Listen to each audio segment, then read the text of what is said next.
Joelah Nobel on Rinse FM. Yes, yes! Joelah Nobel here on Rinse FM. That was Kendrick Lamar. Don't kill my vibe. And I am here on this Wednesday afternoon with a very, very special guest. It is the king of trainers, ladies and gentlemen. Hello. Woo! Oh, I'm upset. I should have cued my applause. It's okay.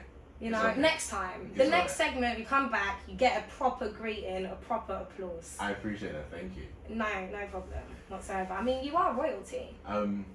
Some say. Yeah? Some people say. Listen, I said to you earlier on, there's so many things I want to ask you, so many things I want to get into. I'm here. I know that we don't have enough time, but I'm going to try it anyway. No problem. Right, I want to start from the beginning. Okay. Yeah, like people know you on Mhm. social media as King of Trainers. You've got a huge following, Yeah. you know, but I know there's also more to you. Oh man. I'll be learning. You be learning. Yeah, when I was doing my research on you, I Yeah. seen you done your TED Talk, what, Yeah. 5 years ago? Yes, yeah. As well. I want to know more about that. How did this social presence start for you? Well, oh wow. I'm gonna give you the quick version. Yeah. So, the King of Trainers is a nickname from when I was younger.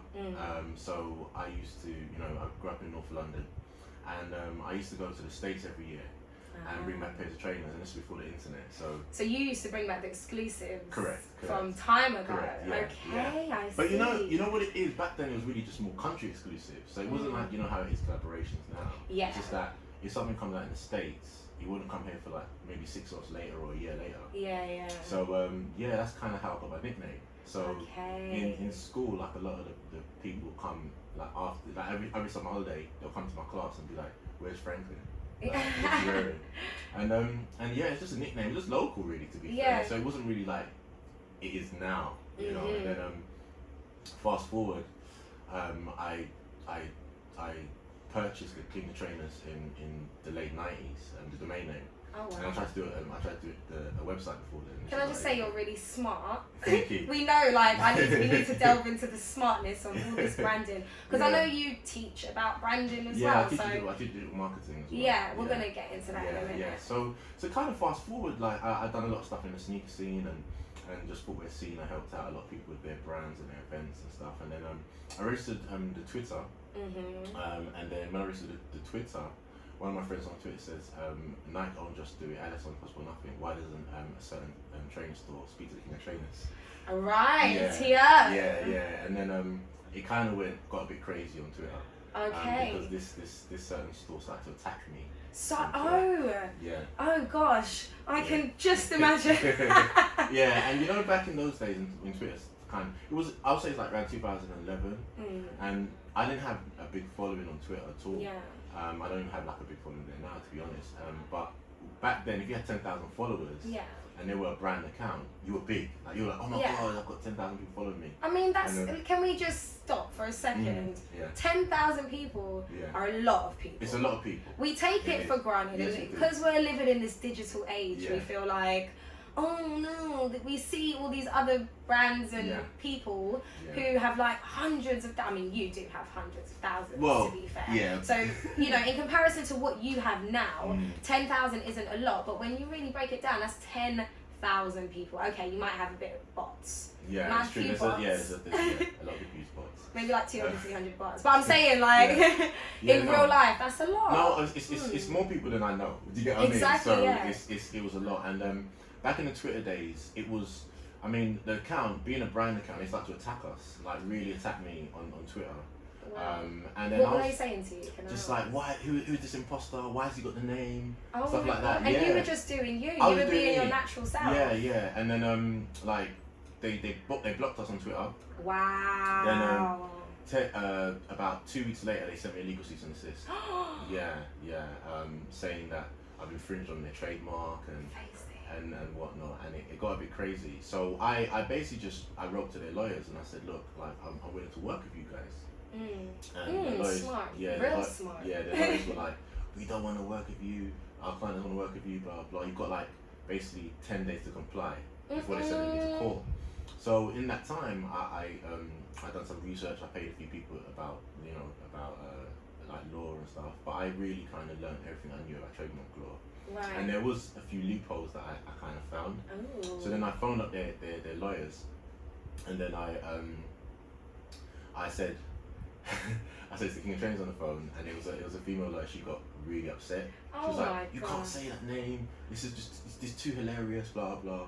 And then I just said, "Actually, I can," and I started to spit some real law to her. Yes, and this is something you learned in the space of what time? Oh, about 2 weeks. Right, so you fully went in on it was the night teachings. and day just learning about trademark law, and what a lot of people don't know is there's so many different classes, you know, and there's so many, and online law is different from like, you know, current law. There's so many different people. So I just kind of spoke the truth, and I think they were kind of underestimating that I'll know this type of information, because it was really a bully boy tactic. And then after that, she said, "Oh, who's going to defend you in court?" And I said, "I'll defend myself." Yeah. And then it went really crazy. She was like, "Are you sure? Like, this company's massive, and etc. etc." And I said, "Yeah, I'll defend myself. It's fine. Send me the court documents." And then I waited. 1 month, 2 months went past, and then I didn't get the court documents. And then I got a letter saying, actually, the client no longer wants to pursue it. She can do what you want. Wow. And this was before like the whole Instagram craze. So I then said, "Okay, cool." I jumped on Instagram, and then I started to kind of promote. But at the same time, they'd done a campaign that there's only one King of Trainers, or undisputed King of Trainers, undefeated King of Trainers. Oh, so I see. when you see that, it's kind of talking about what we went through. Rude. Yeah. So I just, you know, and there's different laws in place that if you hold idle to certain things, you can get in trouble. So I didn't hold idle, and I started to say, let me just put out myself, because I was always known as Frankiln in the kind of scene, like not really like online. You just, you know, people knew I had. People just know. People just knew. But then when I kind of said, you know what, I go to these events, let me just try to build a personality around it. And it wasn't to kind of say I'm better than anyone or anything like that, because in the beginning, a lot of people like got hated that I had the name King of Trainers. You know, and they didn't understand it. It really upsets me that that's something that would upset people. I know, and I never made my platform about me in terms of the amount of trainers I have. Yeah, and I don't feel like your platform is like that. I don't know what it was like when you first started, but if it's always been like this kind of vibe, then I just don't understand what the issue is, other than people just hate it. It is what it is. So I mean, I knew I was doing something right, and then I really grinded. Like, I was posting at the time, like 20 pictures a day for 3 years straight. Wow. Before any brand contacted me. Wow. You know? So to all the listeners, it's hard work. Yeah. It's hard work. Yeah. Consistency is very important. 100%. And then the first brand to contact me was Theodora, and they sent me like 10 pairs of collaboration shoes, and from there it just went crazy. Yeah. And then, you know, God being so good, now I've been paid by the particular company that wanted to sue me. So, yes. Yeah, so. Have you guys had that conversation? Like, do you remember? Do you know, we haven't. I mean, I'm keeping it all peaceful. I mean, and to be honest, I wouldn't mind working with them again. You know, and like properly, like, because, you know, I'm well known, and they're obviously like a massive company, so we can always collaborate. I like that we're not saying who the company is. You guys can guess. Legals. Yeah. So no, I definitely, you know, like what I do now on my platform, which you've been following me for a bit, you can see like it's all about what I do in the community, and what trains are coming out in the community, and just kind of giving a glimpse, because like, and without bragging, like, no, brag. You know, I get flown all over the world. Yeah. To, we literally, Frankiln and I, and some other amazing people who are into trainers. Shout out everyone. We just went to LA for ComplexCon the other day. If you guys listened to my show a couple of weeks back, that's all I spoke about, by the way, and I played loads of LA inspired music. It was dope. Yeah. We had a good time. Yeah, we had such a good time. It was really good. I'm still upset you didn't come to Sunday service. Oh my gosh, I'm upset. And the sneakers and stuff party. Oh god. Can I tell the people? Go tell them. By the way, because we totally have just gone off subject. But by the way, King of Trainers, Frankiln, got a little wind up with Khalees. I know, it was mad. Mad too. No, we're going to have to get back to that, because I want you to finish what you were saying, but we are definitely going to talk about that little wind up with Khalees. But I need the people to know like what you're about and how you started and what you do now. So now, I mean, now, I mean, I use my platform to kind of just document things in the scene and stuff like that. And then I also teach digital marketing. Yeah. I even got a masterclass later on today at Hendon University. Yeah, where I'll be teaching social media and stuff. Yeah, I teach. I lecture at different places about social media, and I'm an advocate for social media safety. Yeah, and things like that. So that's what my TED talk was on, like 5 years ago. Yeah. I feel like you're kind of ahead of your time, aren't you? Really? A little bit, but it's you know what it is? It's because I'm invested in trends, you know, of online trends, and I know what things are going to happen and where it's going. Yeah. You know what I mean? When I was talking the stuff that's happening now on social media, I was saying that 5+ years ago. And it's facts. It's not, you know, sometimes you get people and they're like, oh yeah, I've done this, but I was documenting everything I was doing. And now it's kind of come, you know. But I'm still an advocate. I still help people with social media, how to grow their brands and how to get their presence online and just be authentic, because we're living in this whole quote unquote unauthentic world. And just to be authentic. People can just smell through the ad, really. Oh god. And I'll be honest, I do it sometimes. I do it as well, but I do it with brands that I care about. That I actually like. For sure. I've done it once with something. I'm not gonna say it. That I didn't necessarily like. Okay, don't spoil the bag. It's fine. Don't spoil the bag. No, but I've since you know, it wasn't bad, but it was just like I thought they were gonna look different to how they looked when I received it. Oh, I see. Yeah, and so it was just like. Yeah, no, and it's funny you say that, because on my page I really try to post up a breadth of trainers, and even trainers that I don't wear, if I'm honest, so that I can, because if I keep it just about my style, you're not going to see anything different, you know. So I always try to. Sometimes brands send me stuff, and I'm like, okay, I wouldn't probably wear this, but I'll post on my page and see what my community thinks and what people think, and I'll be honest, I have turned down a lot of money from Fair brands, enough. that I just wouldn't award it anyway. You know, I wouldn't even looked at it, and I've turned down a lot of money. Okay. Ooh, the way you be looking at me when you say that, I need estimates and figures. We can give ballparks. Yeah. If you added it all up, what do you reckon it might fall in bracket? I can easily buy a small car. I could buy a car. Oh really? Oh yeah. Nice. Yeah. Alright, well, listen, we need to play some music, Okay. Before our interview today, I did ask you to choose 3 songs that meant something special to you. Yeah. I love all 3 songs that you chose. Thank You you. chose one person who's like my favourite, who is my favourite rapper of all time, that's Jay-Z. Okay, nice. Biggie, Yeah. as well, who's also in the top 5. Cool. And then you chose another song. I don't actually want to expose that one until later, because that one just feels like that should be like the last one. For sure. You know, For sure. you guys will understand. Quickly, why did you choose Can't Knock the Hustle, Jay-Z? The reason why I chose Can't Knock the Hustle was because I'm a natural born hustler. Yeah. I'm an opportunist, and at the time he had this song, I was hustling. I was working, I was doing so many different things, and it's one of those situations. I feel Jay-Z has really proven himself in hip hop music, as like not even just hip hop music as a whole, and no one's really kind of done what he's done, and he's still consistently putting out good content. So. And in business. Oh, for sure. Period. For sure, he's definitely someone I look up to. Amazing. Same here. Let's get to it. Okay. Taking up this time.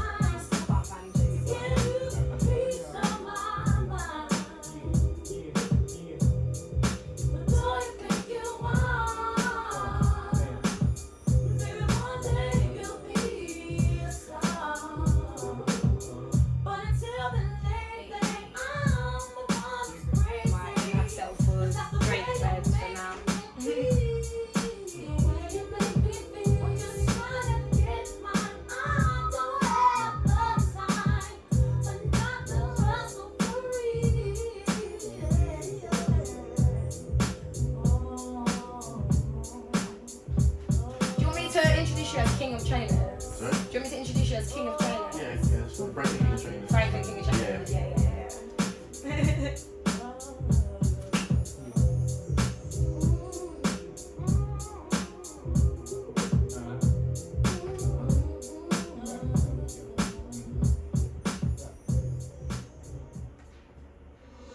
Joelah Nobel on Rinse FM. Yeah, baby. And we're back here on Rinse FM. I'm Joelah Nobel.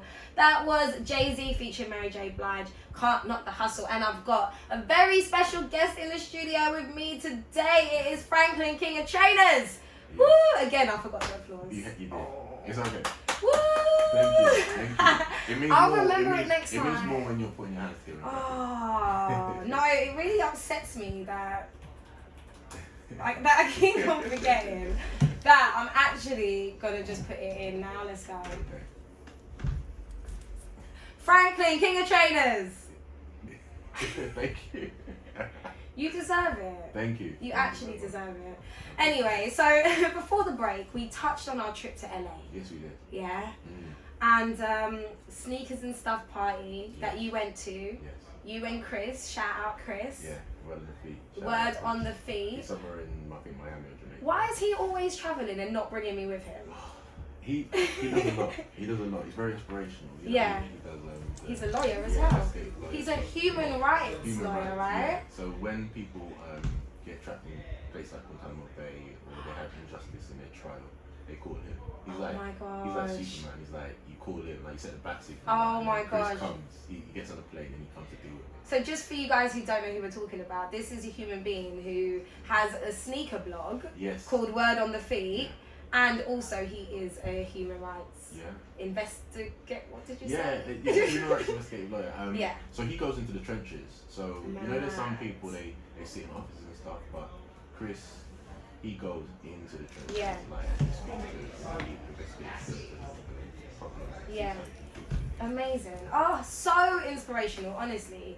And one of the great people that also joined us on the Puma trip. Yes. So shout out to Puma. Yes. As well for handling that situation. Cahal, the producer's just in and out in the studio. What was your favourite thing about LA? Sorry to cut you off. For everyone listening, we actually went for Complex Con. We did. Huge convention for all things sneakers, streetwear. Yeah, I think it's probably the biggest sneaker convention in the world, right? I think so. It must be. I would say so. It's massive. I mean, you had Farouk down there. You had Yes. Raymond came. Oh, I saw the back of LL Cool J's head. LL Cool J. Yeah. You know what was crazy? I saw Kevin Nash, the wrestler. Oh, really? Yeah, Kevin Nash came. I was like, what is going on? Yeah, I was like, what's going on? But no, it was fun. Yeah. It was a lot of fun. Yeah. It was so good. I was wicked. Oh, was so wicked. what was going through your mind when Khalees pulled you? Or what did she do? Did she just go and like stand in front of you and start whining on you, or did she pull you over to her? How did this happen? Well, I need to set the scene. Because okay, we're in the hills. Yeah, so we're in Pasadena, like in a mansion called the Flamingo Estate. But we asked you to come in. You did. Why did I not come? Yeah, we had plus how many we wanted to get in, but Rude. yeah. So it was in Pasadena, like a place called the Flamingo Estate. Really nice place. Shout out to Peter, shout out to Eric from Sneaks and stuff. Yes. And then it was like very kind of, if I'm honest, it was very like bougie. Yeah, you know? yeah. But then they kind of cleared a bit right with it's like a place that overlooks like the whole like valley. It's amazing. And then they said Khalees is coming. So shout out to my friend Kish Cash as well. He was there. I thought you were gonna say shout out to my friend Khalees. No, Kish Cash. Well, she's a friend now. She liked my picture last night. What? So she liked the video last night. Yeah. Does she follow you? No, not yet. Not yet. Not yet. So Ain't she got a man, Franklin? I don't know. Listen, you need to watch where you're. Listen, don't talk this talk now, yeah? Because when she was winding up on you about you didn't have all this confidence. I know. It's crazy because when she came out, like everyone was like filming her, and I was filming her, and I was just there on the side just filming her, and then she was like, "Yo," and then she said she kind of mumbled something like, "Put your phone down, dance with me," or something like that. Yeah. It was very like seductive, and then she just grabbed my hand, and then she just started to wind up on me, and I'll be honest, guys, like I don't know me, I'm really like some tape, but I froze. I was like, "That's Khalees," like I'm like, and she's so beautiful, like yeah. You know, and when you know, it's one of those ones when she's released like. I hate you so much right now. You're like you're thinking about that. So you're thinking about this is Khalees. This is like, you know, like Nas's ex. Like, and I'm like, you're gonna say baby mother, weren't you? I was, but I was gonna say Nas's ex. Yeah. But you're like, ooh, like she picked me up. Yeah, she picked me up. So yeah, I mean, I did dance. I gave her a little couple of. But did you really? Yeah. Was there like the 3 pictures, inches in between you guys? It was 3 inches. I'm gonna be honest. I'm not. Look, I don't need to front about that. I'm a very confident man, so I don't need to kind of front about that. But I was, it was a couple inches still. But you know what it is as well. I'm a gentleman. Yeah, you are. Thank you. And I didn't want to, because Chris was like, Frank, you should have given it the dirty way. I'm like, nah, I'm not gonna. I love it. I'm not gonna do that. Yeah. Did you dream about that when you got her? Boy. Are you still dreaming about it tonight? You know what? She liked my picture last night. My picture last night, so I kind of was like, did you slide? Did you? No, Did you? Yeah, it's cool. When she comes to London, it's alright. Alright. We'll make it happen. Alright, She'll say hear that. this. She will hear this She because does Khalees is a fan of this show. Good stuff. Yeah, I'm just putting it out into the Good stuff. universe. No, 100%. Love you. So. Love you, KK. I gotta ask you this question. Obviously, today you're wearing the Puma RS X3s. Yes. Shout out to them. I love Shout those trainers. Puma. They're really comfortable as well. Yes. Yeah. What's in heavy rotation at the moment? Do you know what? I'll be honest. A lot of Puma. Yeah, same. I've got my Puma Ralph Sampsons on today. I know. Yeah. I mean, a lot of Puma. But you know what it is. I grew up on Nike. Yeah, I think everyone. Yeah, does. I grew up on Nike, and I now really, I really just wear what's comfortable and what's well made. Yeah. I do have a lot of pairs, so I'll be honest. Like, you know, people always say like, "Frank, you got so many pairs. What do you wear?" I wear what's in front of me.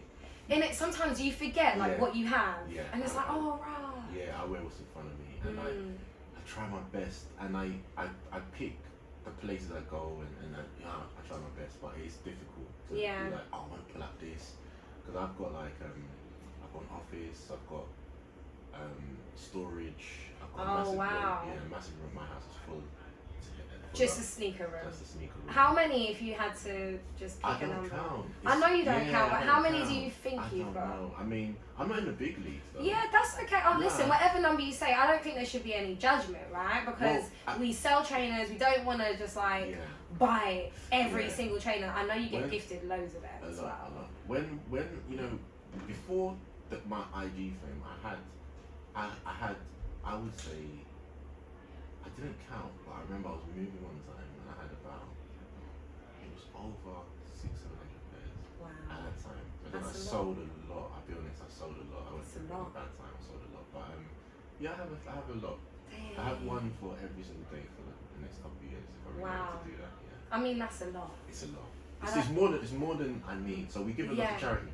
Good. We give a lot to charity. Oh, that's really good. Yeah, we give a lot to charity. Do you do like any events or any an initiative like for giving trainers to charity? Because I personally would like to get involved. Yeah, in so that. we do something with Healing Souls, where we every Christmas we go out and give we give homeless people trainers. Nice. Chris, he also has been to like Mauritania.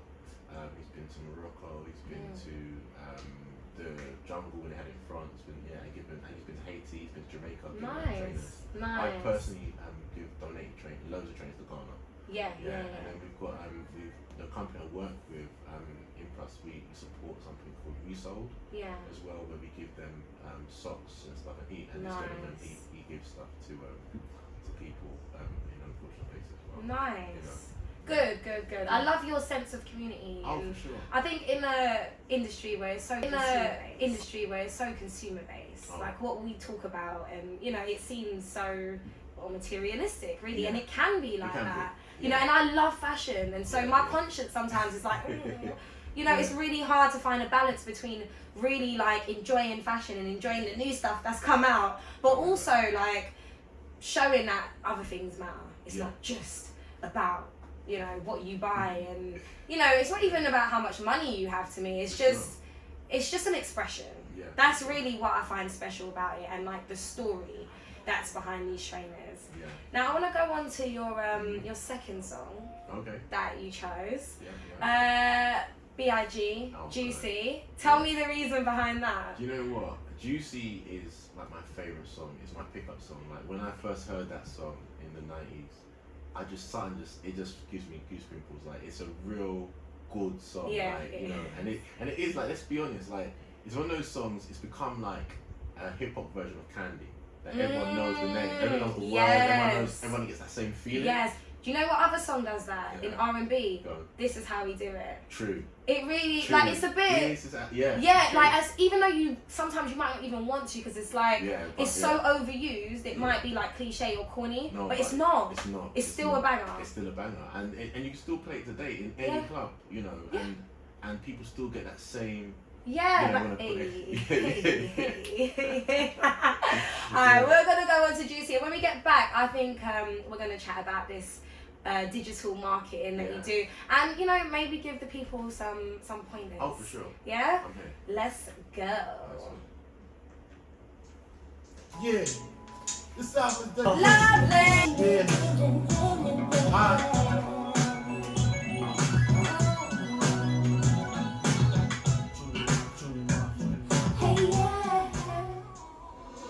Joelah Nobel on Rinse FM.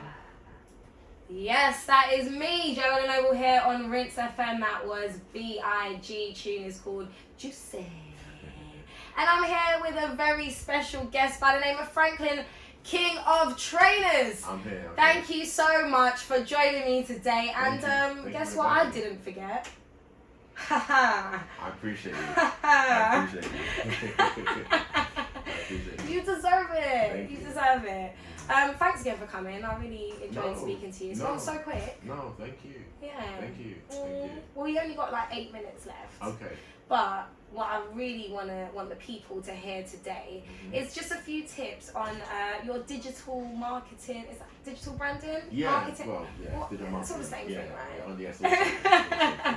What are the top tips that you can give for someone like me Okay. who has a sneaker YouTube platform brand thing called Save Our Souls? Just plugging that for you guys. And you know, someone like me wants to build it, or just has a brand and they want to build their brand. What are the pointers you can give us? Okay, so if you're building your brand online, I think you need to write a plan. So you need to make sure that you're like, okay, what do I want to actually do? You know. Right. I when I teach my students, I always say, start off with your own brand. So like, for example, your name. So a lot of people don't understand that the way people look online now is they Google your name. Yeah. Do you know what I mean? So if you have the opportunity, to buy your name as a domain name, to start off before you get into the whole I want to register this, that, just get your name as a domain name. Yeah, and then look at what you want to offer, because if you have nothing to really kind of offer, then you know you need to provide a service. You need some sort of This service. is what I've learned. Yeah, people don't care if you're amazing. That's all great, but you need to offer them something. 100%, 100%, and you know, once you have your kind of, and you don't need a big website, you just need one page, just to tell people who you are, what you do.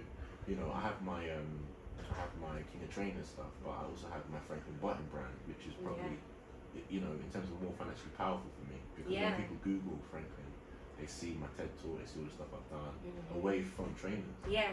So that's kind of my advice, is to make sure you're kind of building something that's about you. And then when you get online, what are you offering? Yeah. You know, I mean, I know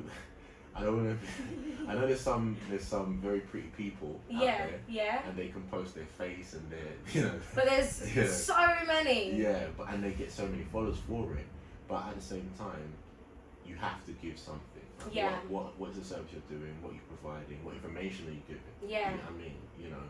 And then you need to kind of build upon that information. So with me, I do something called What's in the Box every Wednesday. A lot of brands kind of send me trainers and pay for me to post up. So that's the kind of service I give them. And people like, if I don't do it on a Wednesday, people message me like, what's in the box? What's happened? Do you get what I mean? Amazing. Yeah, so when you're going online, I mean, it really starts from registration. I'm going to be talking about this a lot tonight at my masterclass. Can people get like tickets to this? Yeah. It's actually an intimate one. So the tickets is sm101.eventbrite.co.uk, or you can just, if you go on my Instagram, you'll see the link. King of Trainers. You'll see a post where I've done it. It's like a couple of days ago. I was doing a TED talk with my anniversary this month, and you'll see it there. And yeah, I mean, with your brand, once you kind of plan out, you say, look, you know, what I recommend people doing, which people might not know, is Google Mind Map. do a mind map. So do a mind map of yourself. And a mind map is basically like a kind of chart where you have that we used to do in school with We the used to- bubbles. You yeah, have the middle bubbles, one and then the ones yeah, coming out of yeah, it. very simple, very Yeah. simple. And then that gives you like a breadth of information of what you're interested in and what you can give to people. Yes. Because what people do is they jump online thinking they know what people want. But you need to really kind of say, what else can I offer? Yeah. Do you get what I mean? Because I got to a stage when Instagram changed the algorithm and stuff. I'm like, I can't really just do trainers all the time. Yeah. I need to give a bit of myself. 100%. And that's when I started showing myself. But it was just a logo before, you know. And I was like, okay, let me just put myself in front of the camera. I used to do everything kind of behind the camera. And I was like, you know. Then I love entrepreneurs, and I read something from Duncan Bannatyne, and he said. And I'm not saying this to kind of say it's about money. He said he was always rich, but he said things became easier when he became famous. Right. Yeah, and not in the sense that you have to have fame, in the sense that things actually really became like a lot better for him, like in terms of people recognizing. In terms of his outreach. Yeah, in outreach. Yeah, people actually just wanted to do business and work with him. Right. You know, Right. so a lot of that was kind of, you know. That's what I've learned, like in terms of me just networking and like doing business with people. They're buying into me rather than even my ideas and all of that other stuff. Correct. It's me, it's my personality and all of that stuff, my brands that people are buying into. 100%. But what about people that don't necessarily want to put themselves? And that's fine. Whatever content they're putting out, be consistent. Yeah, You know, yeah. consistency is the key to this whole thing. You know, I've been told by a few people who follow me that I'm the most consistent sneaker kind of page. You're so consistent. Yeah, thank you. It's so inspiring, Thank you. honestly. I'm trying to learn out here in these streets because just really it ain't consistent. easy. Yeah, it's not easy. And this, you know, I post every day. And I have different ideas of content always coming to me. Like, Yeah. do this and do that. And it's really consistent. I think people worry about numbers, and I have got quite a bit of people following me. But I don't even worry about that. Yeah, So for me, you it's just not do it's it. not that I just put it out there. My followers go up and down, and you know, and it's I just do it. You mentioned something really special earlier on. You said it's really all about just having fun with it as I well. have fun. Yeah, I have fun. Yeah, have like fun. I feel like you know, if this is where predominantly like you're promoting your own brand and all of that great stuff, I understand that serious stuff. Yeah. But if you're not having fun with then don't do it. yeah, it's don't dry. do it. Yeah, don't do it. You know, and don't put too much pressure on yourself. I always tell people that when you're on social media, be social. Like, for Yes. me, when people are on social media and they're not social, it's crazy to me. You know, it makes me feel like. Big up Sarah Harrison, Hey, who just walked in how you and doing? disturbed us. No, I mean it's really about just having fun with it. You know, Yeah. the minute it starts to become like a chore and you don't feel like it's doing what you need to do, you need to just give yourself a break. Yeah. But really go into it with a plan. Because when you don't plan, you plan to fail. That's what people say in it. Yeah. So when you have the plan, you're like, okay, I know what I'm gonna do. I know I'm gonna do this every single day. You know, it took me, like I said, 3 years, 20 pictures a day, every 20 day. pictures a day. Every That day. is crazy to Every me. day. I will tell you now that I'm not putting up 20 pictures No, a day. you don't I'm have not to. prepared to do Yeah, that. no, because obviously I'm doing sneak content with it, so Yeah. I'm doing training. Yeah. But now because I've changed it to my own content and stuff, I create myself more. It really is about just kind of I do 1 or 2 a day, 3 a day. Okay. You know, so, Aye. yeah. Fair enough. Well, listen, we've come to about the end of our interview. Thank you nice. once again for joining me. The final song that you chose was Drake, God's Plan. And really, I don't even feel like we need to explain that, do we? We don't. Alright. Thanks again for joining me. Thank you. How do people find you on social media? At Frankiln Boateng, Boateng, and then King of Trainers. Just Google me. Amazing. Let's go. Sarah Harrison up next on Rinse FM. Lovely. 18 seconds left. Hey.